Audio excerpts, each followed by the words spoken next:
শহরে এবং গ্রামের মধ্যে অনেক কিছুর পার্থক্য আপনি খুঁজে পাবেন। আপনার বাড়ি যদি শহরে হয় তাহলে আপনার কোনো দিন কাজের অভাব হবে না, বা আপনি কোনো দিন বেকার বসে থাকবেন না, বা আপনার ছেলে মেয়ে কোনো দিন বেকার বসে থাকবে না।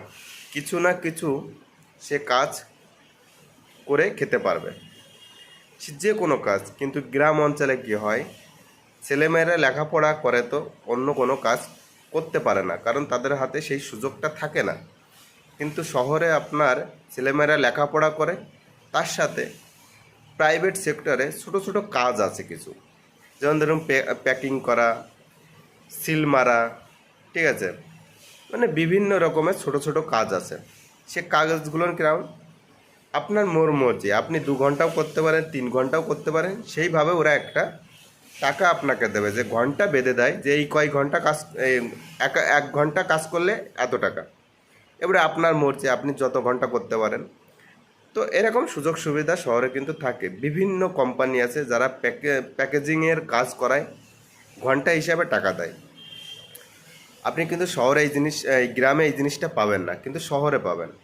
তো অতএব আপনার যে আর্থিক একটা সংকট সংসারে, একজন গ্রামে কী হয়, একজন কাজ করে 5জন বসে খায়, কিন্তু শহরে 5জন ইনকাম করে, কেউ বসে খাবার নেই, 5জনই মানে 5জনের টাকা 5জনই ইনকাম করে।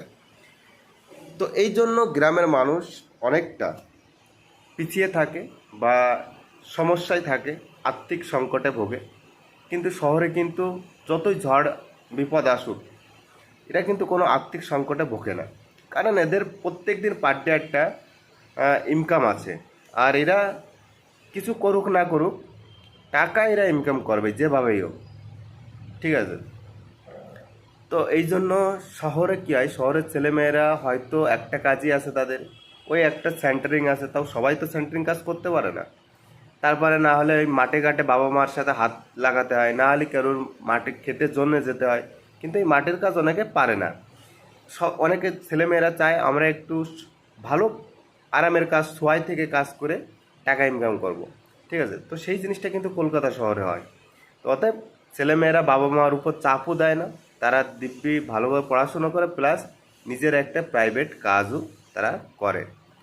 তো এই জন্য শহরে অল্প জায়গার মধ্যে গাদাগাদি করে থাকলেও অনেক শান্তি আছে, কিন্তু গ্রামের মতন শান্তি তো পাওয়া যাবে না। তবুও খেয়ে পরে মানে নিজের শখ আহ্লাদ